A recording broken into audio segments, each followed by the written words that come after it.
محمد وعلى سيدنا رسولنا محمد কবে জানি ডাকশিবে এই বাড়ি ঘর সারিতে আপন কাপড় খুলে খুলে সাদা কাফন পরিতে আল্লাহুম্মা সাল্লি আলা সাইয়্যিদিনা মাওলানা মুহাম্মাদ ওয়া আলা সাইয়্যিদিনা হাবিবানা আল্লাহ আল্লাহ আল্লাহু লা ইলাহা ইল্লাহু আল্লাহ আল্লাহ আল্লাহু লা ইলাহা ইল্লাহু গুনাহগারের গোনা ঝরে নবী দরুদে আপনা গুনাহগারের গোনা ঝরে নবী দরুদে আপনা দয়া করে তরাইবেন দয়া করে তরাইবেন উম্মত গুনাহগার নবীজি আল্লাহ আল্লাহ আল্লাহু লা ইলাহা ইল্লাহু আল্লাহ আল্লাহ আল্লাহু লা ইলাহা ইল্লাহু তোমার প্রেমের গোরসল নাই যে তুলনা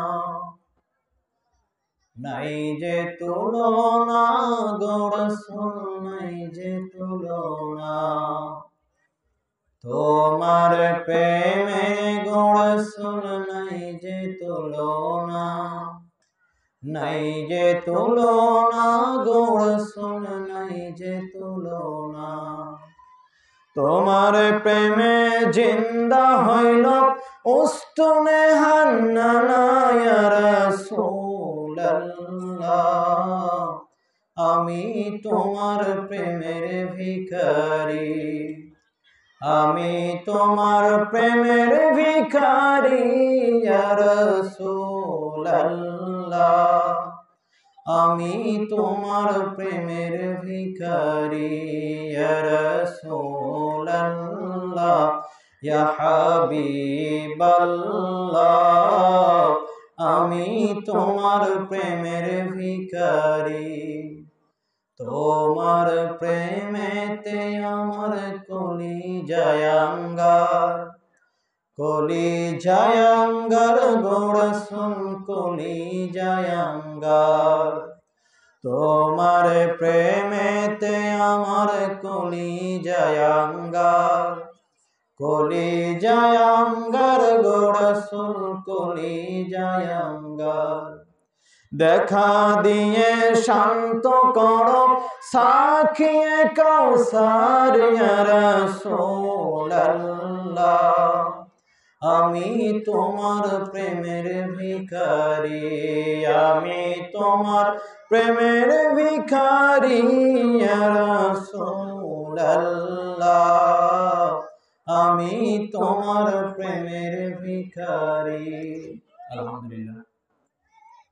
نحمده ونصلي ونسلم على رسوله الكريم وعلى آله الطيبين الطاهرين والمعصومين الأجمعين أما بعد بخدمة الغوث ابن الغوث मौला सकलाइन हादी और अहबार जमा सज्जदा नशीन हुजूर पाक क़िबला व काबा हज़रत सैयदना सैयद शाह यासूब अली अब्दुल क़ादरी अल हसनी अल हुसैन अल बगदादी अल ज़द्दिही नबियाना व अलैहिस्सलातु वस्सलाम इला यौमिल क़ियामह।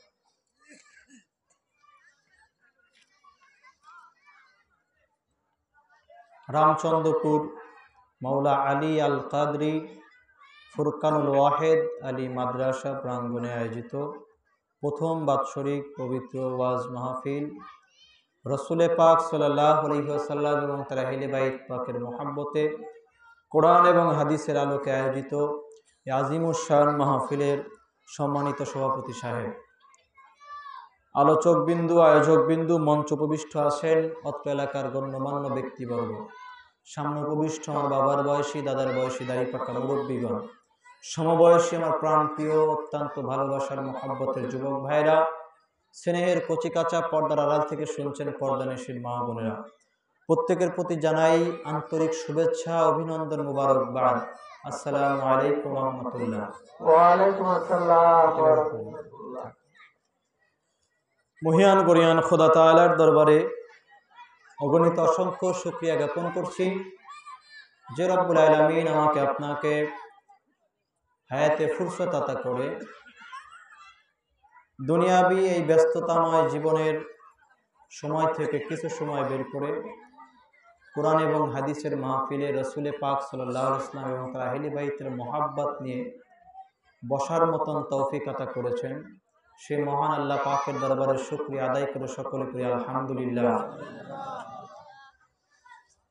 আল্লাহ রব্বুল আলামিন এই রুয়ে জমিনের মধ্যে আমাকে আপনাকে পাঠিয়েছেন, পাঠানোর পরে আমাদের হেদায়েত করার জন্য আবার যুগে যুগে অসংখ্য নবী রাসূল আল্লাহ তাআলা জমিনের মধ্যে প্রেরণ করেছেন। আল্লাহ তাআলা চাইলে এটা সম্ভব ছিল, নবী রাসূল আসার দরকার ছিল না। আল্লাহ তাআলা চাইলেই এটা সম্ভব ছিল যে আমরা ঘুমিয়ে আছি, আমাদের আল্লাহ তাআলা অন্তরে হেদায়েত দিয়ে দিলেন, সকালবেলা উঠে আমরা কালেমায়ে তাইয়্যিবা পড়ে নিলাম। হতে পারতো কিনা? সম্ভব ছিল কিনা বলেন? সম্ভব ছিল। আল্লাহ তাআলা চাইলে এটা সম্ভব ছিল। একজন নবীর উপরে কোরআন নাজিল করেছেন। আল্লাহ রাব্বুল আলামিন যদি ইচ্ছা করতেন আমাদের প্রত্যেকের সিনায় কোরআন নাজিল করতে পারতেন কি পারতেন না? সবাই বলেন না? এই ক্ষমতা কি আল্লাহ তাআলার আছে ভাই? তারপরেও আল্লাহ রাব্বুল আলামিন এটা করেন নাই। এই ক্ষমতা ওনার আছে কিন্তু উনি করেন নাই। কেন? কারণ আল্লাহ রাব্বুল আলামিনের এটা শান নয় যে আল্লাহ তাআলা সরাসরি তার বান্দার সাথে কথা বলবেন, এটা আল্লাহ তাআলার শান না। আর উনি সৃষ্টি স্রষ্টা, আর আমরা হচ্ছে ওনার সৃষ্টি। স্রষ্টা এবং সৃষ্টির মাঝে আল্লাহ রাব্বুল আলামিন একটা মিডিয়েটর দিয়েছেন, মুহাম্মদুর রাসূলুল্লাহ সাল্লাল্লাহু আলাইহি ওয়াসাল্লাম। কোরআনুল কারীমের যে কথাগুলো, যে বাণীগুলো, এটা সারাসার আল্লাহ রাব্বুল আলামিনের কথা। এতে কোনো সন্দেহ আছে ভাই? কার কথা? আল্লাহর কথা। বলতেছেন কে? এটা ব্যবহার করেন না। বলতেছেন কে? আল্লাহই বলতেছেন। আমাদের মাঝে প্রকাশ হচ্ছে মুহাম্মদুর রাসূলুল্লাহ সাল্লাল্লাহু আলাইহি ওয়াসাল্লামের জবান দিয়ে। ব্যাপারটা এমন, আপনি এখান থেকে কাউকে ফোন করলেন, মোবাইল করলেন, ঢাকা শহরে সে আছে, আপনি এখান থেকে আসসালামু আলাইকুম বললেন, এইটা কি আধা ঘন্টা পরে গিয়ে ওনার কাছে বাজবে? একই টাইমে বাজবে না? একই টাইমে বাজবে। আল্লাহ রাব্বুল আলামিন সিস্টেমটা এমন করেছেন, বলছেন কুল হুয়াল্লাহু আহাদ, হে রাসূল আপনি বলেন তিনি আল্লাহ এক। কুল মানে বলুন, হুয়াল্লাহু আহাদ তিনি আল্লাহ এক। রসুল পাক সাল্লাল্লাহু আলাইহি ওয়াসাল্লামকে আল্লাহ তাআলা নির্দেশ দিলেন বলুন তিনি আল্লাহ এক। আল্লাহ রাসূল সাল্লাল্লাহু আলাইহি ওয়াসাল্লাম বললেন কুল হুয়াল্লাহু আহাদ, বলুন তিনি আল্লাহ এক। আমরাও একই কথাই বলতেছি, কুল হুয়াল্লাহু আহাদ, বলুন তিনি আল্লাহ এক। আমি কি বুঝাইতে পারতেছি আপনাদের? কথা বোঝা যায় ভাই? ক্লিয়ার আছে? কুল হুয়াল্লাহু আহাদ, আল্লাহ বললেন বলুন তিনি আল্লাহ এক। রসুল পাক সাল্লাল্লাহু আলাইহি ওয়াসাল্লাম কি বলবেন? উনি শুধু পরের টুকুন বলবেন হুয়াল্লাহু আহাদ, আল্লাহ এক, এটা বলবেন না? আপনি আপনার বাচ্চাকে বলতেছেন বাবা বলো এতে অ্যাপেল, বিতে বল, হ্যাঁ এগুলো আপনি শিখাচ্ছেন। বলো আলিফ বা তাসা শিখাচ্ছেন। আমরা যখন মানুষকে শিখাই তখন আমরা কমান্ড করি, বলো, এটা বলি না। এখন বাচ্চাকে ভাই বাবা কথা বলেন কেন, এখানে ডিস্টার্ব করা যাবে না তো। বলেন তিনি আল্লাহ এক। আল্লাহ তাআলা নবীকে নির্দেশ দিচ্ছেন, রসুলে পাক সাল্লাল্লাহু আলাইহি ওয়াসাল্লাম নির্দেশ দিচ্ছেন, বলুন তিনি আল্লাহ এক। ব্যাপারটা কেমন হয়ে গেল না? বাচ্চাকে আপনি বললেন বলো বাবা আলিফ বা তা সা, এটা বলো। বাচ্চাও বলতেছে বলো বাবা আলিফ বা তা সা। কেমন হয়ে গেল না? এটা কি শিক্ষার পদ্ধতি হলো ভাই? বলেন সবাই।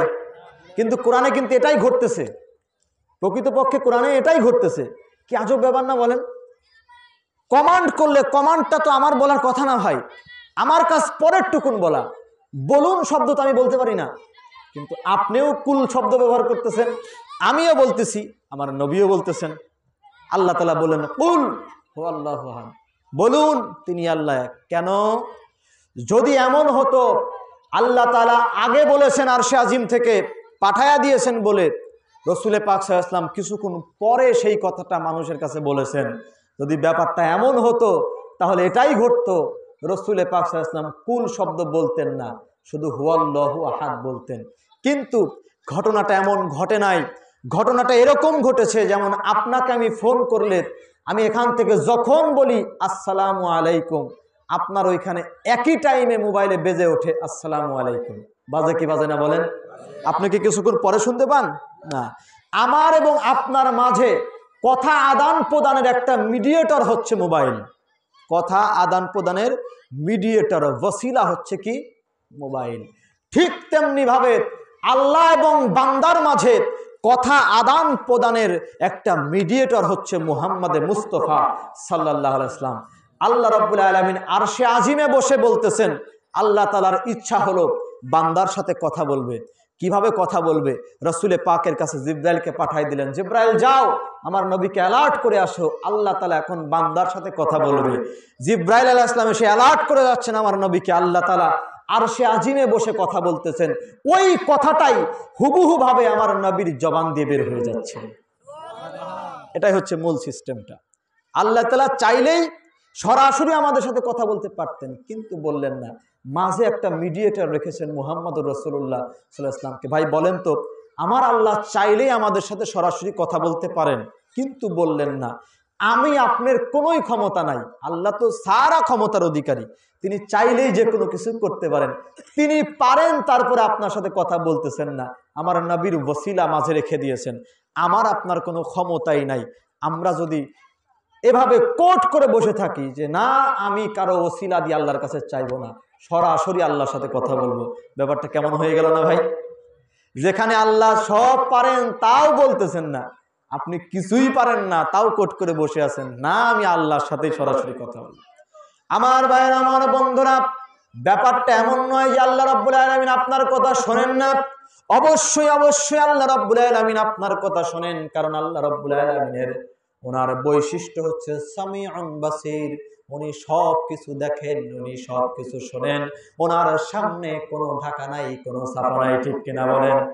আপনি যা কিছু বলতেছেন আমার আল্লাহ সবই শুনতেছেন, সবই দেখতেছেন, কিন্তু আমার আল্লাহ তাআলা আপনার কথা শুনলেও আপনার কথা তার কাছে গ্রান্টেড হবে না, কবুল হবে না। কেন কবুল হবে না? কারণ আপনি আসামি। আপনি আসামির কাঠ গড়ায় দাঁড়ায় আছেন। যখন কোনো আসামি আসামির কাঠ গড়ায় দাঁড়ায়, জজ সাহেব তার কথার কোনো দাম দেয় না। ওই আসামির পক্ষ নিয়ে একজন অ্যাডভোকেট, উকিলের জজ সাহেবের সাথে কথা বলা লাগে, ঠিক কিনা বলেন? আমরা সবাই আসামি হয়ে গেছি। আমাদের এমন কেউ নাই যার জীবনে কোনো গুনাহ নাই। আছে নাকি এমন লোক? অভাব নাই, আমাদের জীবনে গুনার কোনো শেষ নাই। আমার জীবনে যেহেতু গুনাহ আছে, তার মানে আমি আল্লাহর দরবারে আসামি। আমার আল্লাহর কাঠগড়ায় একদিন আমার দ্বারা কথা বলা লাগবে।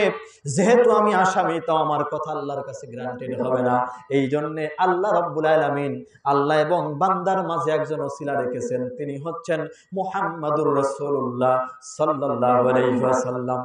এই নবীকে কখনোই আপনার মতো মনে করবেন না, কখনোই এই নবীকে নিজের সাথে মিলায় নেবেন না। মনে রাখবেন, আমার নবী, আপনি বলতে পারেন তিনি তো মানুষের সুরতে এসেছেন, তিনি তো আমার মতোই দেখতে ছিলেন, আমার মতোই খাইতেন, আমার মতোই ঘুমাইতেন, সবই তো আমার মতো ছিল। আমি আপনাদেরকে বলতে চাই, রাসূল পাক সাল্লাল্লাহু আলাইহি ওয়াসাল্লাম এমন একজন হাস্তি, জানার সাথে দুনিয়ার আপনার আমার তো দূরের কথা, আল্লাহ রাব্বুল আলামিন কোন নবীকেও আমার নবীর মতো করে বানায় নাই। ঠিক কিনা বলেন? বলে তুমি তো দূরের কথা ভাই, আমি তো দূরের কথা, মসজিদের ইমাম সাহেব তো দূরের কথা, অমুক তো দূরের কথা, তমুক তো দূরের কথা। আরে আমার আল্লাহ তাআলা তো আমার নবীর তুলনা কোন নবীর সাথেও করেন নাই। আদম আলাইহিস সালাম থেকে শুরু করে ঈসা আলাইহিস সালাম পর্যন্ত ১৬ লক্ষের অধিক নবী রাসূল আমার আল্লাহ তাআলা দুনিয়াতে পাঠাইছেন। কোন নবীর সাথে আমার নবীর তুলনা চলে নাকি? কথা বলেন না, চলে নাকি? তো কোন নবীর সাথে যদি আমার নবীর তুলনা না চলে, তা আপনার সাথে চলবে? কথা বলেন, আপনার সাথে চলবে? কেমনে দেন আপনি? কেমনে আপনি আমার নবীর সাথে তুলনা দিচ্ছেন? ও ভাই মুসলমান, এমন এক নবী পেয়েছি, এমন এক রাসূল পেয়েছি, যেখানে কোন ব্যক্তি কোন সৃষ্টিকুল পৌঁছাতে পারে না, সেখানে আমার নবী যেতে পারে কি পারে না? যত চলে যাচ্ছেন।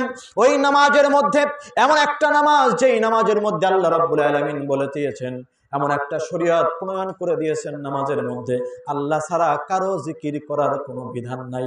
এবং এমন শরীয়ত আমার নবী আমাদের কাছে প্রতিষ্ঠা করে গিয়েছেন নামাজের মধ্যে। যদি আপনার বস, আপনার অফিসের বস যদি আপনার সামনে এসে দাঁড়ায় যে আপনি নামাজ আছেন, সালাম দিতে পারবেন না। আবার যদি আপনারে কেউ সালাম দেয়, সালামের জবাব দেয়া নিষেধ। যদি আপনি কাউকে সালাম দেন নামাজের মধ্যে, সালাম ভেঙে নামাজ ভেঙে যাবে। যদি আবার কারো সালামের জবাব দেন, নামাজ ভেঙে যাবে। ঠিক কিনা বলেন? যেই নামাজের মধ্যে দুনিয়ার কারো নাম নেওয়া যায় না, কাউরে সালাম দেওয়া যায় না, সেই নামাজের মধ্যে আমার নবীর উপরে সালাম আছে না নাই? তাহলে আমার নবী আপনার মতো হলো? কথা বলেন, আপনার মতো হলো? বলে আপনারে সালাম দিলে নামাজ ভেঙে যায়, আমার নবীরে সালাম দিলে নামাজ ভাঙে না। বরং নামাজ ভাঙা তো দূরের কথা, যদি কেউ মনে করে আমার নবীরে সালাম দেবে না, আমি কশ্চিন কালে বলে দিচ্ছি, কঠোরভাবে বলে দিচ্ছি, যদি কেউ বলে, সে যত বড় যেই হোক না কেন, যদি বলে আমার নবীরে আপছে নামাজের মধ্যে সালাম দেবে না, তার ওই নামাজ কোনোদিনও কবুল হবে না। ঠিক কিনা বলেন?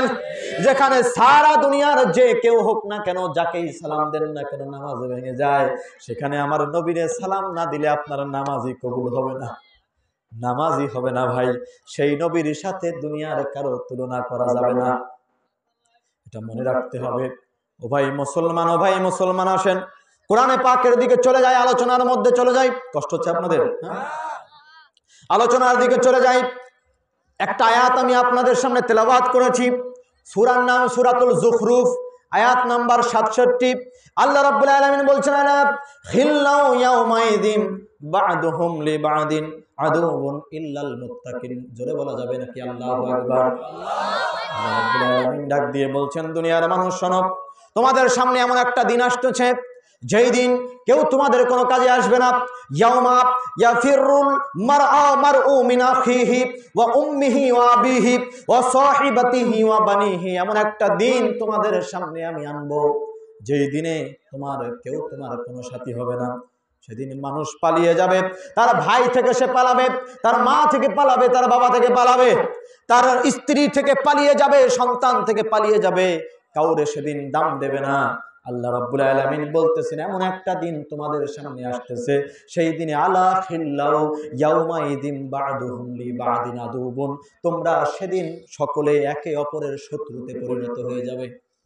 কোন দিনের কথা বলতেছেন? সবাই বলেন কোন দিন? কিয়ামতের দিন। বলেন কোন দিন?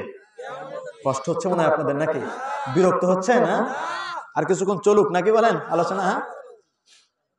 আমার ভাইরা, কিয়ামতের দিন সম্পর্কে আল্লাহ তাআলা বলতে গিয়ে বললেন, আলা খিল্লাউ ইয়াউমাইযিন বা'দুহুম লিবা'দিন আদুবুন। কিয়ামতের ময়দান এমন একটা ময়দান হবে, সবাই সবার শত্রুতে পরিণত হয়ে যাবে। ভাই আপনি চিন্তা করতে পারেন, যেই সন্তানের জন্য আপনার এত মায়া, আমার আল্লাহ তাআলা বলছে এও তোমার কিয়ামতের শত্রু হয়ে যাবে।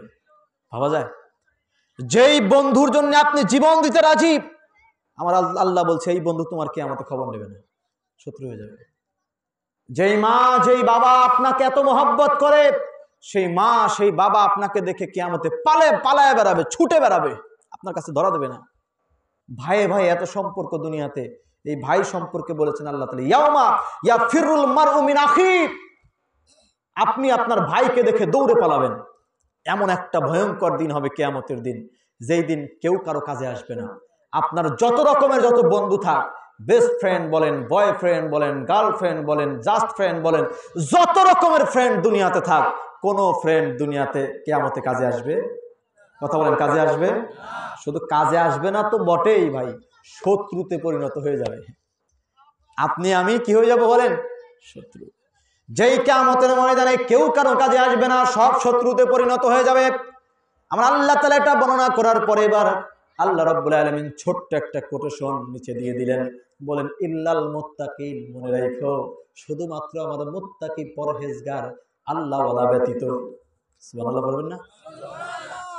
কিয়ামতের কঠিন বিচারের দিন সম্পর্কে আলোচনা করতে গিয়ে আমার আল্লাহ বলছেন, এমন একটা দিন তোমাদের সামনে আমি হাজির করতে চলেছি, যেই দিনে কেউ কারো কাজে আসবে না, সব যার যার মতো শত্রুতে পরিণত হয়ে যাবে।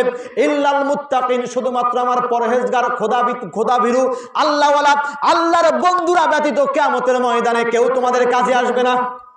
এই যে আয়াতটা, এই আয়াত পড়ে আজ আমাদের সমাজের মধ্যে অনেক মানুষ আমাদেরকে এইভাবে শিক্ষা দেয়, বলে দেখো কোরআন বলতেছে, আল্লাহ তাআলা বলে দিয়েছেন কিয়ামতের ময়দানে কেউ কারো কাজে আসবে না, সব শত্রু হয়ে যাবে।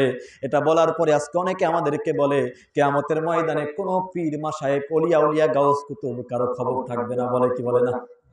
সবাই বলেন, বলে কি বলে না?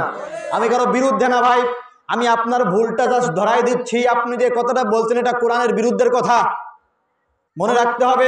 আমার আল্লাহ তাআলা বলেছেন, আলা খিল্লাউ ইয়াউমাইযিন বা'দুহুম লিবা'দিন আদুবুন ইল্লাল মুত্তাকিন। কিয়ামত এমন একটা ভয়ঙ্কর দিন হবে, কেউ কারো খবর রাখবে না, ঠিক আছে, কিন্তু সেই দিনে এক শ্রেণীর মানুষ থাকবে, তারা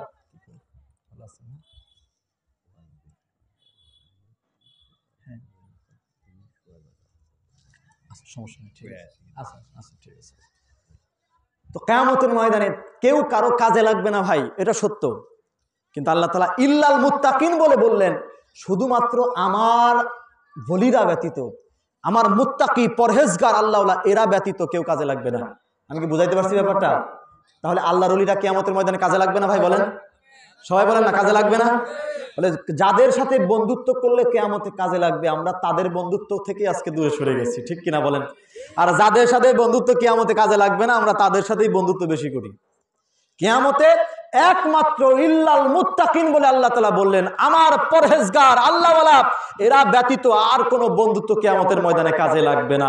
তার মানে এক প্রকারের বন্ধু থাকবে যারা কিয়ামতে কাজে লাগবে। কি আজব ব্যাপার ভাই, যেখানে মা আপনার দিকে ফিরে তাকাবে না, বাবা আপনার দিকে ফিরে তাকাবে না, ভাই আপনার দিকে ফিরে তাকাবে না, বোন আপনার দিকে ফিরে তাকাবে না, সেখানে আল্লাহ বলছেন যদি আমার কোনো ওলির সাথে বন্ধুত্ব করতে পারো তাহলে কিয়ামতের ময়দানে সে তোমার দিকে তাকাবে। তাহলে ভাই বলেন, আল্লাহর ওলিদের দরবার যাওয়ার দরকার আছে না নাই? এটা কি কাদরিয়া তরিকার কথা বললাম না কোরআনের কথা? হ্যাঁ, কাদরিয়া তরিকার লোক, এটা কি কোরআনের মধ্যে কি আমরা এই আয়াতটা সেট করছি ভাই? কাদরিয়া তরিকার লোক সেট করছে ভাই? কারা সেট করছে? দুনিয়ার কেউ? কে সেট করছেন জানো ভাই? আল্লাহ সেট করছেন না? কাদরিয়া তরিকার লোক হাদিস বললে বলে ওই যে হাদিস ওরা বানায় বানায় বলতেছে, এটা তো কোরআনের আয়াত বলতেছি, এটাও কি বানাইছি নাকি ভাই? বলেন না সবাই, বানাইছি? আল্লাহ দিছেন না? কি বলতেছেন? ইল্লাল মুত্তাকিন। এখন আবার বলবে এখানে তো মুত্তাকিনদের কথা বলা হয়েছে, ওলিদের কথা তো বলা হয় নাই, এটা বলবে। মুত্তাকি কারা সেটার ব্যাখ্যা আপনাদেরকে একটু দেই কোরআন থেকে। আমার আল্লাহ তাআলা বলছেন সূরা আনফালের 34 নম্বর আয়াত, ইন আউলিয়াউহু ইল্লাল মুত্তাকুন। ও দুনিয়ার মানুষ শোনো, কেবল মুত্তাকিগণই আমার আউলিয়া। যারা মুত্তাকি তারাই হচ্ছে আল্লাহর ওলি। সুবহানাল্লাহ বলেন। তো যারা মুত্তাকি তারাই আল্লাহর ওলি। মুত্তাকির কথা বলে আল্লাহ তাআলা মুত্তাকির পরিচয় দিয়ে বললেন, মুত্তাকি কারা তোমরা জানো নাকি? বলে মুত্তাকি হলো তারা যারা আমার ওলিতে পরিণত হয়ে গেছে। তার মানে আল্লাহর ওলিদের বন্ধুত্ব কিয়ামতের ময়দানে কাজে লাগবে ভাই। কেমনে কাজে লাগবে? যদিও খুব সংক্ষিপ্ত আকারে আলোচনা হবে, কেমনে কাজে লাগবে সেই জিনিসটা আমি আপনাদেরকে একটু বোঝাই দিতে যাচ্ছি। কষ্ট হচ্ছে ভাইরা? আসেন হাদিসে পাকের মধ্যে যাই, এবার আয়াতের তাফসিরে চলে যায়। হাদিসের মধ্যে বুখারী শরীফের 97তম অধ্যায় পরিচ্ছেদ নম্বর 24 হাদিস নম্বর 7439 নম্বর হাদিস। বুখারী শরীফের মধ্যে হাদিস উল্লেখ হয়েছে, হযরত আবু সাঈদ খুদরি রাদিয়াল্লাহু তাআলা আনহু বলছেন, আল্লাহর নবী সাল্লাল্লাহু আলাইহি ওয়াসাল্লাম বললেন, ও আমার সাহাবীরা, তোমরা হকের বিষয়ে আমার চেয়ে অধিক কঠোর নও, যতটুকু কঠোর কিয়ামতের ময়দানে আল্লাহওয়ালারা হবে। কেমন কঠোর হবে? আল্লাহর নবী সাল্লাল্লাহু আলাইহি ওয়াসাল্লাম বলছেন, কিয়ামতের ময়দানে যখন আল্লাহ রাব্বুল আলামিন আল্লাহওয়ালাদেরকে বলে দেবেন তোমরা জান্নাতে চলে যাও, জান্নাতের দিকে যখন তারা রওনা দেবেন, তখন তারা দেখবেন তাদের পাশ দিয়ে তাদের সেই সমস্ত মানুষজন যাদের সাথে যারা তার কাছে আসতো সেই সমস্ত মানুষদেরকে ধরে জাহান্নামে নিয়ে যাওয়া হচ্ছে। জাহান্নামের ফেরেশতা টানতে টানতে জাহান্নামে নিয়ে যাচ্ছে। তখন তারা থমকে দাঁড়িয়ে যাবে, জান্নাতের মধ্যে ঢুকবে না। আল্লাহ তাআলা বলবে, কি হলো, তোমরা কেন সরে যাও না? তোমাদেরকে জন্য তো জান্নাতের দরজা খুলে দেওয়া হয়েছে, জান্নাতে প্রবেশ করো। আল্লাহর ওলিরা বলবে, আমরা যাব না। কেন যাবে না? আমার নবী বলছেন হাদিসে পাকের মধ্যে, বুখারী শরীফ, রব্বানা ইখওয়ানুনা কানু ইউসাল্লুনা মা'ানা ওয়া ইয়াসুমুনা মা'ানা ওয়া ইয়া'মালুনা মা'ানা। জোরে বলা যাবে কিনা আল্লাহু আকবার। আল্লাহর নবী সাল্লাল্লাহু আলাইহি ওয়াসাল্লাম ফরমালেন, তখন তারা বলবে, হে আল্লাহ তাআলা, তুমি আমাদেরকে জান্নাতের দিকে পাঠায়া দিচ্ছ, অথচ আমাদের ভাইদেরকে ধরে ধরে জাহান্নামে নিয়ে যাচ্ছ, আমরা জান্নাতে যাব না। থমকে দাঁড়িয়ে যাবে আল্লাহর ওলিরা। আল্লাহ রাব্বুল আলামিন বলছেন, দুনিয়ার মানুষ শোনো, আজকে যারা আপনারা বলেন আল্লাহর ওলিদের কোনো ক্ষমতা থাকবে না, যারা যারা নাফসি নাফসি সেই করবে, এতে কোনো সন্দেহ নাই কিয়ামতের ময়দানে যারা যারা নাফসি নাফসি সেই করবে, ঠিক আছে, কিন্তু আল্লাহ রাব্বুল আলামিন যাদেরকে অনুমতি দেবেন, যাদেরকে যে সেদিন ক্ষমতা দেবেন, তাদের ক্ষমতা থাকবে কি থাকবে না? কথা বলেন, থাকবে কি থাকবে না? এই ক্ষমতা কি কাদরিয়া তরিকার লোক দেবে নাকি আল্লাহ দেবে? এ তো আল্লাহ তাআলা দেবে, ঘোষণা করেছেন মুহাম্মদ মুস্তাফা সাল্লাল্লাহু আলাইহি ওয়াসাল্লাম। বুখারী শরীফের হাদিস, আল্লাহর ওলিরা শাফায়াত করতে পারবে না যারা এটা বলেন। আমি আপনাদেরকে বলতে চাই, যারা আল্লাহর ওলিদের শাফায়াত কাজকে অস্বীকার করেন, তারাই আবার অনেক সময় বলে হাফেজ সাহেব শাফায়াত করবে কিয়ামতের ময়দানে। বলা হয় কি হয় না? তাহলে একজন হাফেজ তার পরিবারের মানুষদেরকে শাফায়াত করে নিয়ে যাবে, একজন মাওলানা তার পরিবারের মানুষকে শাফায়াত করে নিয়ে যাবে। তা হাফেজ মাওলানা যদি করতে পারে, আল্লাহর ওলিরা পারে না? কথা বলেন, পারে না? হযরত শাহজালাল পারে না? খাজা মঈনুদ্দিন চিশতি পারে না? হুজুরে গাউসে পাক পারে না? আমি কি বুঝাইতে পারতেছি আপনাদের? সেই বর্ণনা আমার নবী সাল্লাল্লাহু আলাইহি ওয়াসাল্লাম করতেছেন। শোনেন, অনেক বড় হাদিসটা আমি খুব সংক্ষেপে আপনাদের সামনে তুলে ধরার চেষ্টা করবো ইনশাআল্লাহ। হ্যাঁ, কষ্ট হচ্ছে ভাইরা? না, অনেক রাত হয়ে গেল। হ্যাঁ, দেখেন, আল্লাহ রাসূল সাল্লাল্লাহু আলাইহি ওয়াসাল্লাম বলছেন, অতঃপর যখন তারা এটা বলে থমকে দাঁড়িয়ে যাবেন, আল্লাহ রাব্বুল আলামিন বলবেন, ফায়াকুলু ইযহাবু ফামান ওয়াজাদতুম ফি কলবিহি মিসকালা দিনারিম মিন ঈমান ফাআখরিজুহু। আল্লাহ রাব্বুল আলামিন তাদেরকে তখন ঘোষণা দেবেন, ও আমার বন্ধুরা, যাও যাও যাও, দেখো দেখো দেখো, যাদের ভিতরে তুমি 1 দিনার পরিমাণ ঈমান পাবা, তাদেরকে শাফায়াত করে জান্নাতের মধ্যে নিয়ে যাও।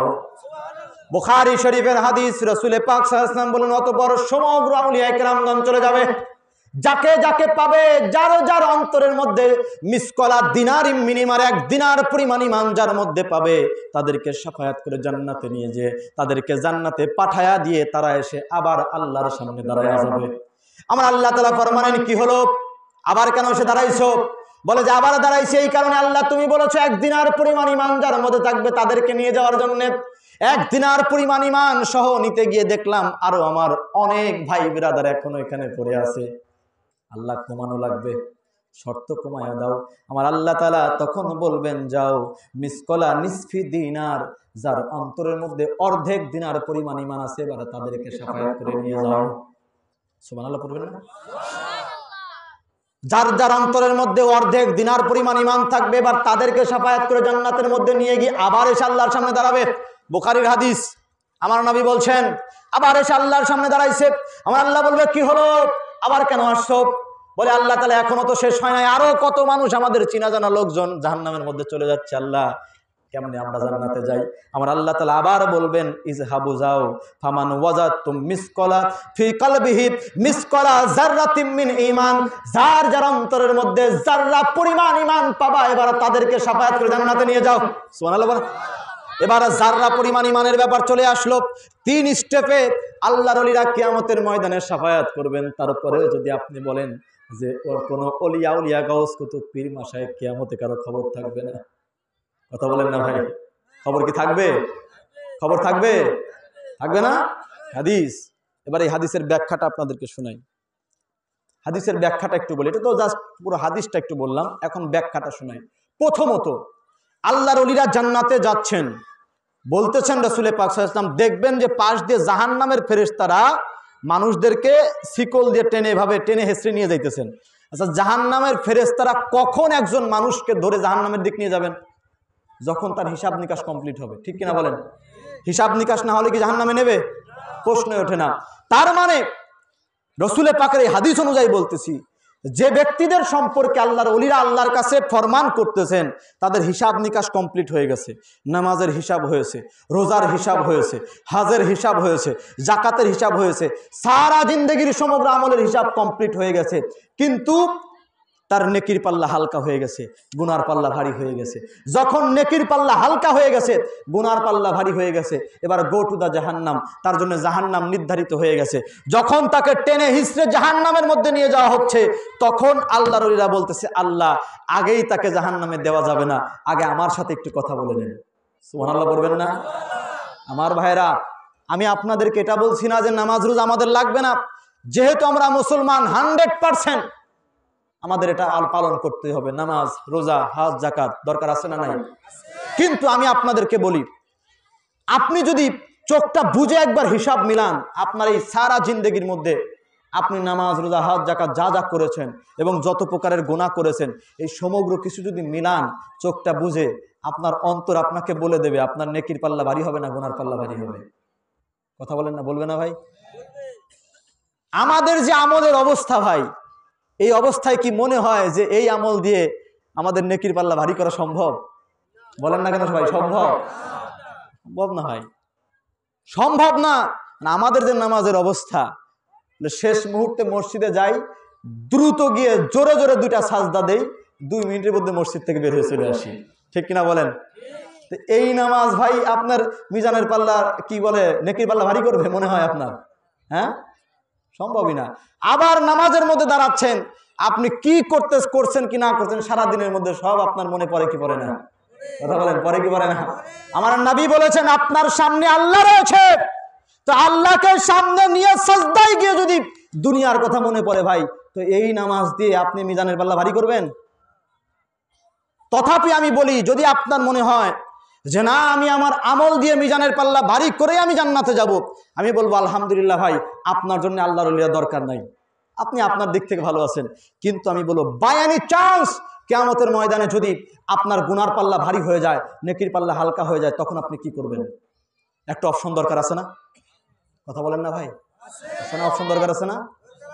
সেই মুহূর্তে একটা অপশন দরকার আছে যে আমার গুনার পাল্লা ভারী হয়ে গেছে, নেকির পাল্লা হালকা হয়ে গেছে, আমার জন্য জাহান্নাম নির্ধারিত হয়ে গেছে, জাহান্নামের ফেরেশতা টানতে টানতে নিয়ে যাচ্ছে। যখন জাহান্নামের ফেরেশতা আপনাকে টানতে টানতে নিয়ে যাবে, তখন আপনার চোখের ভিতরে দেখা যাবে আপনি কতটা অসহায়।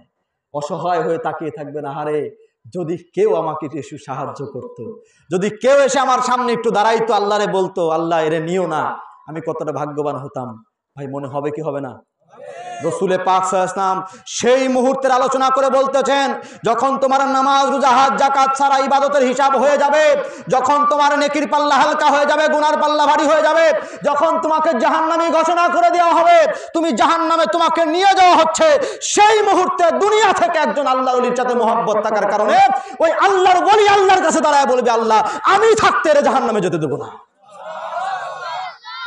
আমি থাকতে একে জাহান্নামে যেতে দেবো না।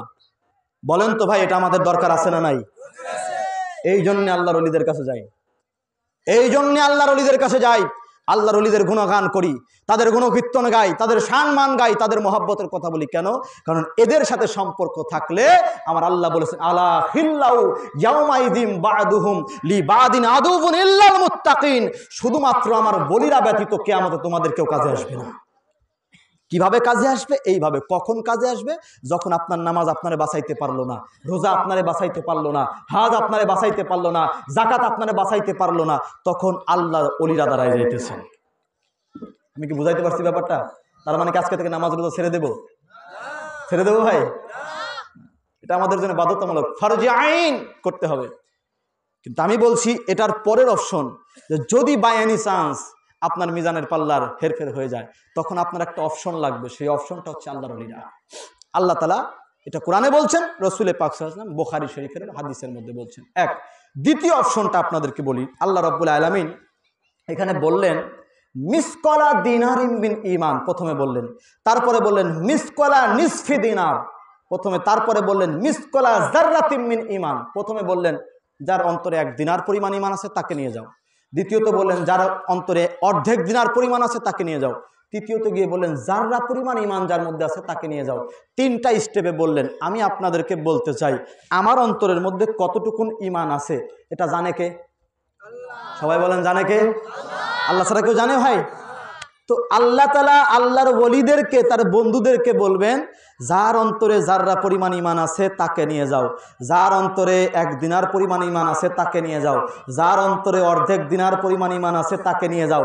আর তারা যাবেন গিয়ে জাহান্নামের ভিতরে খুঁজবেন, খুঁজে খুঁজে যার অন্তরে 1 দিনার আছে, অর্ধেক দিনার আছে, যাররা পরিমাণ ঈমান আছে তাদেরকে নিয়ে জান্নাতের মধ্যে নিয়ে যাবেন। ভাই আমার অন্তরে 1 দিনার আছে না অর্ধেক দিনার আছে নাকি যাররা পরিমাণ ঈমান আছে উনি জানলেন কেমনে?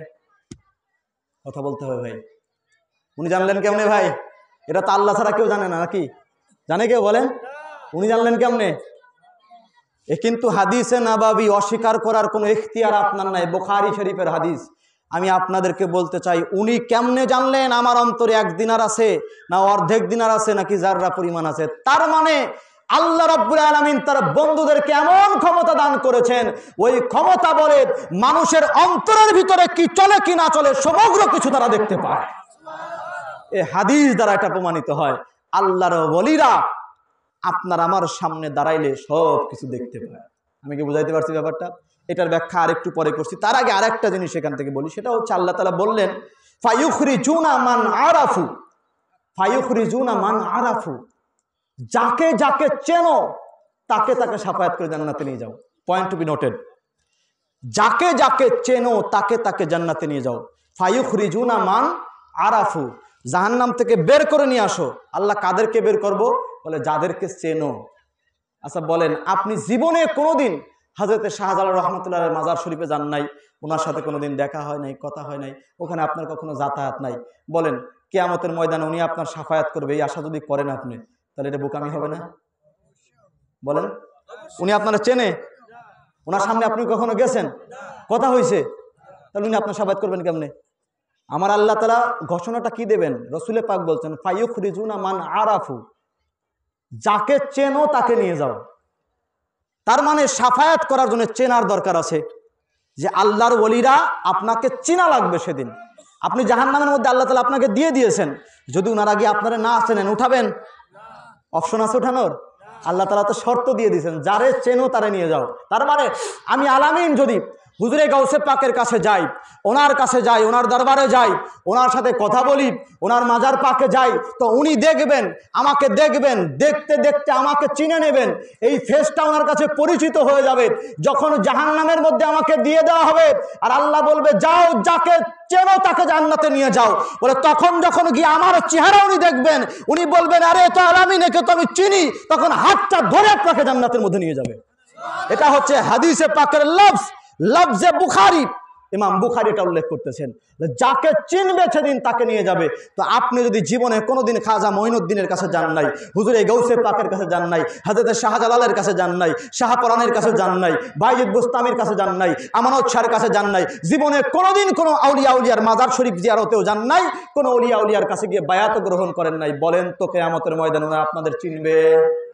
চিনবে কেমনে? দুনিয়াতে তো কোনোদিন জানি নাই তাদের কাছে। ভাই দুনিয়াতে যাওয়ার দরকার আছে, আর এই যে চিনবে, চিনার জন্য কি করা লাগবে? ওনাদের কাছে যাইতে হবে। তো গিয়ে কি করবেন? বায়াত হতে হবে। কথা বলেন না কেন ভাই? ওনার কাছ থেকে সবক নেওয়া লাগবে। বায়াত মানে কি ভাই? সবক নেওয়া, ওনার থেকে শিক্ষা নেওয়া। উনি আপনাকে দার্স দেবেন, আপনি সেটা শিখবেন। আমি কি বুঝাইতে পারছি ব্যাপারটা ভাই? এই জন্যে আল্লাহর ওলিদের দরবারে যেতে হবে। তো যে কথাটা বলছিলাম, আগের কথাটা বলছিলাম, যে আল্লাহ রাব্বুল আলামিন বললেন, আল্লাহ রাব্বুল আলামিন বললেন যে যাকে যার যার অন্তরে দেখবে 1 দিনার, অর্ধেক দিনার, হ্যাঁ, তারপরে যাররা পরিমাণ, তাদেরকে বের করে নিয়ে আসো। তো যাদের অন্তরে অন্তরে ওনারা দেখবেন তাদেরকে বের করে নিয়ে আসবেন। আবার যাদেরকে যাদেরকে চিনবেন তাদেরকে সেখান থেকে বের করে নিয়ে আসবেন। আবার তার মানে এখান থেকে যদি আমি আপনাদেরকে ছোট্ট করে একটু বলি, সময়টা আসলে খুব সংক্ষিপ্ত, তো আলোচনা গোছানো একটু কষ্ট হচ্ছে, আপনারা বুঝতেছেন তো? আমি কি বুঝাইতে পারতেছি ব্যাপারটা? হ্যাঁ, আল্লাহ রাব্বুল আলামিন কোরআনে নির্দেশ দিলেন আমার ওলিরা ব্যতীত কিয়ামতে তোমাদেরকে কেউ কাজে আসবে না, কোনো কাজে আসবে না। রাসূল পাক সাল্লাল্লাহু আলাইহি ওয়াসাল্লাম হাদিস থেকে আমাদেরকে শেখালেন কিয়ামতের ময়দানে আল্লাহর ওলিরা কিভাবে কিভাবে শাফায়াত করবেন, এই টোটাল জিনিস আমাদেরকে শিখালেন। তো যদি আমি ভাই কিয়ামতের ময়দানে আপনার যদি নেকির পাল্লা ভারী হয়ে যায়, গুনার পাল্লা হালকা হয়ে যায়, আমি বলবো আলহামদুলিল্লাহ, এটাই তো আমরা চাই। চাই কিনা বলেন? চাই। আপনার নেকির পাল্লা ভারী হয়ে গেছে, আল্লাহ তাআলা জান্নাতে দিয়ে গেছেন, আপনি চলে গেলেন, এটার মধ্যে আনন্দ নাই। এটার মধ্যে আনন্দ নাই। কেন জানেন? আনন্দ কখন হবে? যখন আল্লাহ তাআলা আপনাকে, আপনার নেকির পাল্লা হালকা হয়েছে, গুনার পাল্লা ভারী হয়ে গেছে, আর আল্লাহ তাআলা বলছে যা তোর মাফ করে জান্নাতে দিয়ে দিলাম। এইটা আনন্দের ব্যাপার, বেশি না? কথা বলেন, এটা বেশি না? নারায়ে তাকবীর, নারায়ে রিসালাত, নারায়ে হায়দারি, নারায়ে গাউস, সাজ্জাদা নশীন হুজুর পাক কেবলা ও কাবা হযরতে সৈয়দনা সৈয়দ শাহ ইয়াসুব আলীউল কাদরি, মেদিনীপুর দরবার শরীফ, নারায়ে তাকবীর। যাই হোক, আমাদের আজকের মাহফিলের প্রধান আলোচক, প্রধান মেহমান, উনি আমাদের মাঝে উপস্থিত হয়েছেন। আমি আর সামনে বাড়ি না, উস্তাদ যে আলোচনা করবেন, রাত্র অনেক গভীর হয়ে যাচ্ছে, জমায়েতটাও খুব একটা বেশি নয়। উনি কিছুক্ষণ কথা বলে ইনশাল্লাহ কিয়াম মুনাজাত করবেন। আপনারা সকলে যারা যারা আসেন, আমি আশাবাদী আপনারা সকলে আলোচনা শেষ করে যাবেন ইনশাল্লাহ। সকলে ইনশাল্লাহ আলোচনা শেষ করে এবং তাবারক নিয়ে তারপরে ইনশাল্লাহ সকলে বাড়ি যাবেন, এটা আমি আশাবাদী। যে কথাটা বলছিলাম বলে ইনশাল্লাহ 1 মিনিটের মধ্যে ছেড়ে দিই। 1 মিনিটের মধ্যে ছেড়ে দিচ্ছি। প্রথমত কোরআন থেকে একটা আয়াত উল্লেখ করেছি, সূরা যুখরুফের 67 নম্বর আয়াত। এই পয়েন্টগুলো মনে রাখবেন। সূরা যুখরুফের 67 নম্বর আয়াত। কত নম্বর আয়াত? কোন সূরা? সূরার নাম সূরা যুখরুফ, 67 নম্বর আয়াত। আল্লাহ তাআলা এখানে আউলিয়ায়ে কেরামগণ ব্যতীত কিয়ামতে কেউ কাজে আসবে না, সেই ফরমানটা আল্লাহ তাআলা এখানে করেছেন মুত্তাকিগণ। আর দ্বিতীয়ত হাদিস থেকে বললাম, বুখারী শরীফের হাদিস থেকে, আউলিয়ায়ে কেরামগণ কিভাবে কিভাবে আপনাকে আমাকে তরাবেন কিয়ামতের ময়দানে, কিভাবে কিভাবে তরাবেন, সেই পুরো ডিটেলস রাসূল পাক সাল্লাল্লাহু আলাইহি ওয়াসাল্লাম তুলে ধরেছেন। যদি আপনি এবার চান যে কিয়ামতের ময়দানে যখন আমার নেকির পাল্লা হালকা হবে, গুনার পাল্লা ভারী হবে, তখন আমার একজন শাফায়াতকারী দরকার, সুপারিশকারী দরকার, যদি আপনি এটা চান তাহলে আল্লাহর ওলিদের দরবারে যাবেন। আর যদি মনে হয় যে না আমার দরকার নাই, আমি জাহান্নামে যাব, যেখানে যাব, কিন্তু আল্লাহর ওলিদের শাফায়াত আমি নেব না, আমি বলবো আলহামদুলিল্লাহ ভাই, আপনার জন্য দরকার নাই। ঠিক কিনা বলেন? আমি কি বুঝাইতে পারছি ব্যাপারটা? যেহেতু আমি শিওর না আমার গুনার পাল্লা ভারী হবে নাকি নেকির পাল্লা ভারী হবে, আমি শিওর না। যেহেতু আল্লাহ তাআলা একটা অপশন আমাদের জন্য রেখে দিয়েছেন যে গুনাহ নেকি মাপার পরেও একটা অপশন আছে, যদি আমার ওলিদের সাথে সম্পর্ক থাকে এরা তোমাদের শাফায়াত করবে, তো আমরা ওই অপশনটাও ধরছি, এই অপশনও ধরছি, নেকি বদি মাপার অপশনও ধরছি, ওই অপশনটাও ধরছি, যেটা কাজে লেগে যায়। ঠিক কিনা বলেন? আর আপনার যদি মনে হয় যে না আমি আমার নেকি দিয়েই পার হয়ে যাবো, আমি বলবো আলহামদুলিল্লাহ ভাই, আপনি পার হন না, আপনাকে কে নিষেধ করছে? কিন্তু যে ব্যক্তিটা ভয়ে আছে আমার কিয়ামতে কি অবস্থা হবে, আল্লাহর ওলিদের সান্নিধ্যে যাচ্ছে, তারে বাধা দেন কেন ভাই? এই অধিকার আপনাকে কে দিছে? আপনি আপনার নেকি দিয়ে পার হয়ে যাচ্ছেন, আলহামদুলিল্লাহ, যান না ভাই, কিন্তু সে তো পারতেছে না, সে আল্লাহর ওলিদের কাছে যাচ্ছে, বাধা দেওয়া যাবে? আপনি গেলে যাবেন, না গেলে নাই, কিন্তু আর একজনকে বাধা দেওয়ার অধিকার আপনাকে দেওয়া হয় নাই।